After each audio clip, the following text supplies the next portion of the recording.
Alright. So remember when we were kids, we couldn't walk, we couldn't write, we couldn't read, we couldn't solve math problems, we couldn't even speak. That feeling of, I'm never going to figure this out. But you learned and eventually figured it all out with time. Now, fast forward to your first heartbreak. We all remember it so vividly. You must have thought you would never get over this. This is something impossible. This is something new. Because back then, we didn't even know that moving on was an option. Nobody really taught us. But we moved through it for the first time somehow. We stopped scratching our wound. We forgot about it. So look at the nature of our emotions and thoughts themselves and our inherent ability to navigate through them each time. Basically, being stuck is just more of an illusion than reality, even when things feel completely out of reach, like utterly beyond us at the moment. Now, what makes you think that the lingering thought or that dread is final? Let me give you some scenarios, and it might be one of these reasons why we feel this emotional permanence at times. So, maybe you have been feeling it for too long now that you have started to believe this is who you are. Like the feeling itself becomes a label or identity. Or maybe you have tried everything journaling, meditation, talking it out, and nothing seems to move the needle for you. Or maybe you're just exhausted from starting over, only to get knocked down again and again. Or maybe this time it cuts so deep it feels unfamiliar, like you will never be the same again.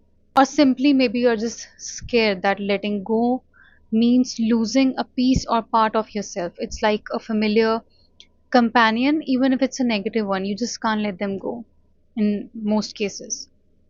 So these are all valid points, but all these are just mind chatters, really. It's a prison we don't even realize we have built, a prison of our own making. These beliefs about feelings and thoughts being final and rigid, they build walls around us. And like they say, the best way to keep a prisoner from escaping is to ensure he never knows he's in one. And by thinking that you will never get out of this, what good can ever happen now, you are choosing to not even recognize those bars. How will you get out of them? So, whatever it is that's making you think that you can not get out of this predicament now, those negative thoughts and your commitment to never letting them go are your bars. And acknowledging them is the first step. Once you see the bars, you can start to push them open. Recognizing those ingrained beliefs about finality of your thoughts and emotions and feelings. You can't deal with what you can't actually see. So, this analogy from Michael Singer, the spoiled food one, it's really good. Imagine you go to a fine restaurant and you eat something that messes up with your stomach or digestion.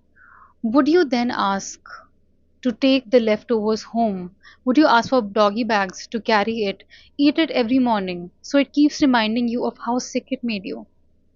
Would you ever do that? You wouldn't intentionally keep consuming something that caused you pain in the first place. But you're doing the same with your negative emotional experiences by replaying or repeating them on loop.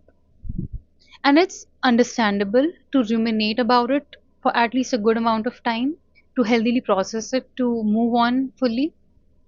That's what healing really is, not drowning in the feeling, but not running from it either. Just witnessing it as it passes. Going to the root just enough to gain clarity, not to relive it, not to cling to it, and then let it pass through, let it move, and let it go. But at some point, continuing to revisit the pain becomes a choice. Holding on to that situation, that thought, is a choice. You are serving yourself the same spoiled meal every morning, knowing it will make you sick. It's like as if you don't even want to taste freedom anymore. And just because a thought shows up doesn't mean you have to believe it. The thought that you will never feel better again, you this will not happen, that will not happen, that is just a thought, that's not a prophecy. It feels real because you still have trust in yourself, but you've handed that trust to the wrong voice. You believe that voice because it sounds like you, but not everything that sounds like you is on your side. So if you're going to believe something because you anyway don't know what the truth is, why not let it be a thought that's actually in your favor? At the very least, be on your own side even if no one else is. And with time, with each right thing that voice says, you will heal.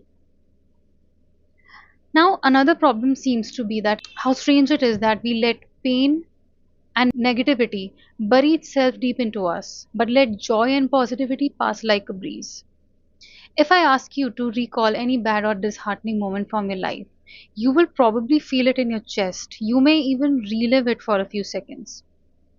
But do you remember the good thing that happened around that time? Or any good moment for that matter that hit you as hard as that bad one? You didn't let that stay for years, you didn't carry that. We have carried hurt and pain all this time. But what if we chose to carry healing too? Why don't we recall good moments and good thoughts the number of time we recall bad moments and bad thoughts? That's why it feels like we don't even remember what it feels to be okay anymore. Why don't we let good moments touch us that deeply too? So when I say that no thought is a prophecy and no feeling is final, it all comes down to choosing better for yourself. Choosing to see those bars, that prison that we have built. Choosing to let people do what they want to do and choosing to do what's right for you.